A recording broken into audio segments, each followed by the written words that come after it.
여러분 안녕하십니까? 광주 MBC 뉴스데스크입니다. 공직선거법 위반 혐의를 받는 이병로 담양군수가 구속의 갈림길에 섰습니다. 이 군수는 지난 6월 지방선거에서 유권자에게 음식을 제공하고 조의금을 낸 혐의 등으로 영장실질심사를 받았는데요.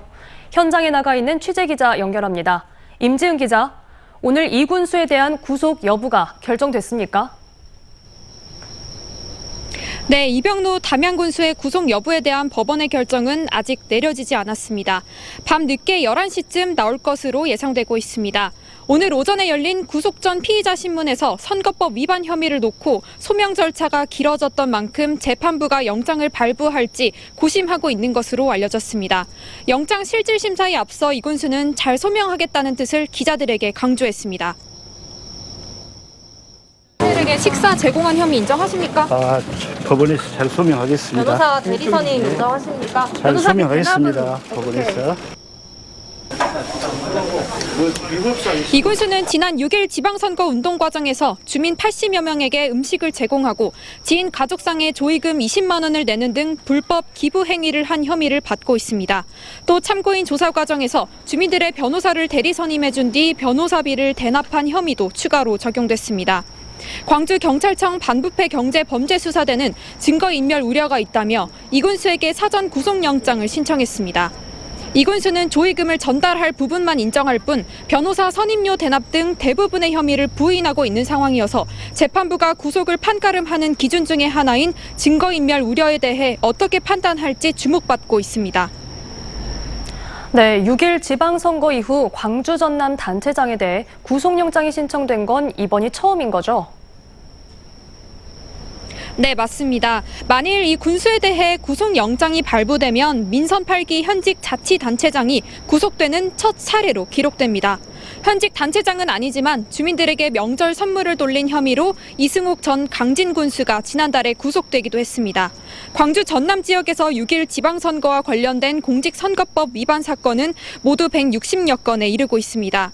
경찰과 검찰은 선거법 위반 사건의 공소시효가 선거일로부터 6개월로 한정돼 있는 만큼 고소 고발이 제기된 사건이 선거 범죄에 해당하는지 밝히기 위해 오는 11월 말까지 수사력을 집중하기로 했습니다. 지금까지 광주지방법원에서 MBC 뉴스 임지은입니다. 지난해 포스코가 사내 협력업체와 상생을 위해 지원하기로 한 자녀 장학금을 근로자 지위 확인 소송을 제기한 직원에게는 주지 않아 논란이 됐었는데요. 최근 계열사인 포스코 케미칼에서도 장학금을 두고 같은 일이 생겨 논란이 반복되고 있습니다. 유민호 기자가 취재했습니다. 포스코 케미칼 협력업체에서 25년째 일하고 있는 직원입니다. 다음 달부터 대학생 자녀를 위한 장학금을 받을 수 있어 기대가 컸지만 최근 지급을 보류하겠다는 소식에 근심이 커졌습니다. 이런 저희한테는 청천벽력 같은 소리입니다. 지금 당장 학자금 대출을 금융기관 어디에서 받을란가 연차를 쓰고 찾아봐야 될 그럴 상황입니다. 포스코 케미칼은 지난 5월 포항 본사에서 협력업체 18개사와 공동근로복지기금 출연 협약식을 열었습니다. 동반성장 차원에서 8대2로 함께 기금을 조성하고 임직원 자녀에게 연간 10억 원 규모 장학금을 지원하기로 한 겁니다. 규정에 따라 근속 1년만 넘으면 혜택을 받을 수 있었지만 돌연 지난주 기금 임시이사회에서 제동이 걸렸습니다. 협력업체 직원도 포스코 소속임을 확인해달라는 소송을 제기한 직원에 대해서는 장학금 지급을 유보하겠다는 겁니다.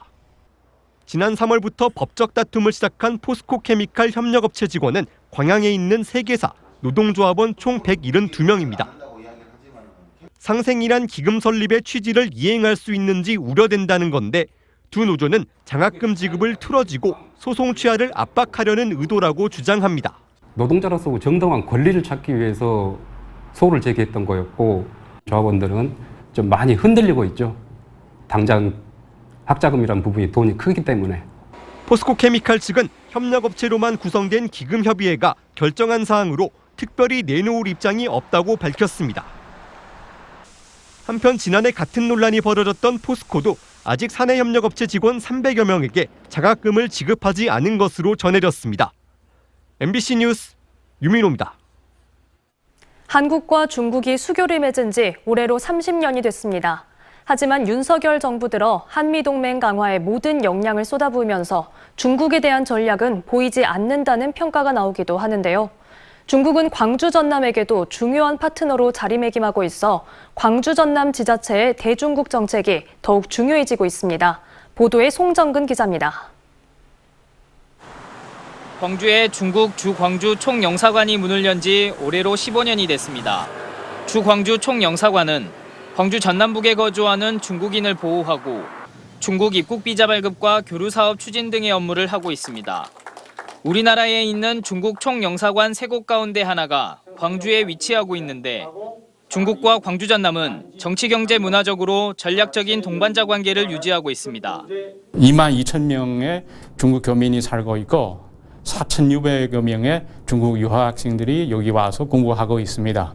중한 관계하고 비슷하게 우리 지역에서도 이 질적으로 양적으로 중국과의 관계를 발전했다고 볼 수가 있습니다. 지난 1992년 한중 수교가 된 이후 전국 자치단체들은 중국 자매도시 교류를 추진하고 있습니다. 광주시는 광저우와 전라남도는 저장성과 자연을 맺는 등 19개 도시와 활발히 교류를 이어오고 있습니다. 전남은 국제협력관시를 중심으로 우호 활동을 강화했고 전남의 농수산물과 공산품을 중국으로 수출해 지난해 112억 불의 수출액을 달성했습니다. 광주의 경우 민선 6, 7기에서 대중국 한류 관광 기반 구축 등 차이나 프렌들리를 표방하며 한때 친중국 정책에 집중하기도 했습니다. 하지만 전담부서조차 없는 광주는 뚜렷한 성과를 내지 못하는 등 상대적으로 중국과의 교류에 아쉬움을 남겼습니다. 윤석열 정부가 대일본 관계 개선이나 미국 일변도 외교로 흐르고 있는 가운데 광주 전남 자치단체의 대중국 정책이 더욱 중요해졌습니다. 사드 사태 이후로 일시적으로 나빠진 이 중한 관계에 우리가 부안해동할 필요가 없고 양국 국민들은 서로 당장 목전의 이익에 연연하지 않는 마음을 연 진실한 우정을 계속 확대해 나갈 필요가 있습니다. 수교를 맺은 이후 30년 동안 끈끈한 우호 교류를 이어온 한국과 중국, 광주 전남도 대중국 수출입을 확대하는 등 이제는 떼려야 뗄 수 없는 관계가 된 만큼 민관을 중심으로 중국과 활발한 교류 협력을 이어가야 한다는 목소리가 커지고 있습니다. MBC 뉴스 송정근입니다. 한중 수교 30주년을 맞아 광주 전남과 중국의 우호 협력을 기념하는 행사가 열렸습니다. 주 광주 중국 총영사관 주최로 호남대학교에서 개최된 한중 수교 30주년 기념 리셉션에는 장청강 총영사와 강기정 광주시장 등 200여 명이 참석해 한중 간 교류와 협력의 30년을 축하했습니다.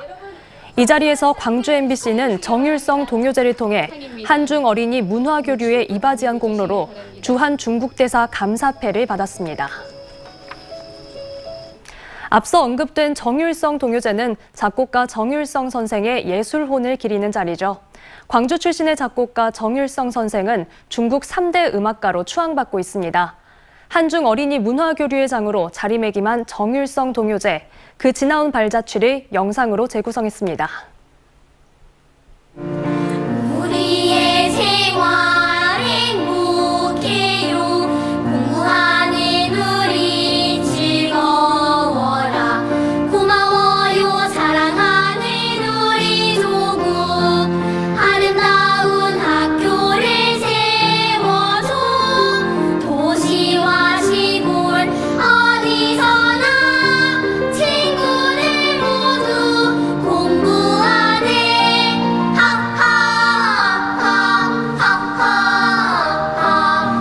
우리의 생활 행복해요. 자동차 차체의 부품을 생산하는 광주의 한 기업에서 해고된 노동자가 부당 해고를 주장하며 복직을 요구했습니다. 금속노조 광주 전남 지부는 기자회견을 열고 지난 2019년 9월 해당 기업에서 일하던 노동자가 제품 훼손 등 작업장 질서문란과 16년 전 채용 시 학력기재 누락 등을 이유로 해고됐다고 설명했습니다. 노조는 지방노동위원회와 중앙노동위원회, 또 2심까지 진행된 행정소송 등에서 당시 징계의 수위가 부당했다는 판단이 나왔다며 해고된 노동자의 복직을 기업에 촉구했습니다. 전남 지역 노동자 4,600여 명의 임금이 체불된 것으로 나타났습니다. 광주고용노동청에 따르면 올 들어 7월까지 전남의 사업장 1,566곳에서 임금체불이 발생해 노동자 4,621명이 336억여 원을 받지 못했습니다. 또한 지난달까지 2천여 명의 임금 124억 원의 체불을 청산하는 데 그치고 있습니다.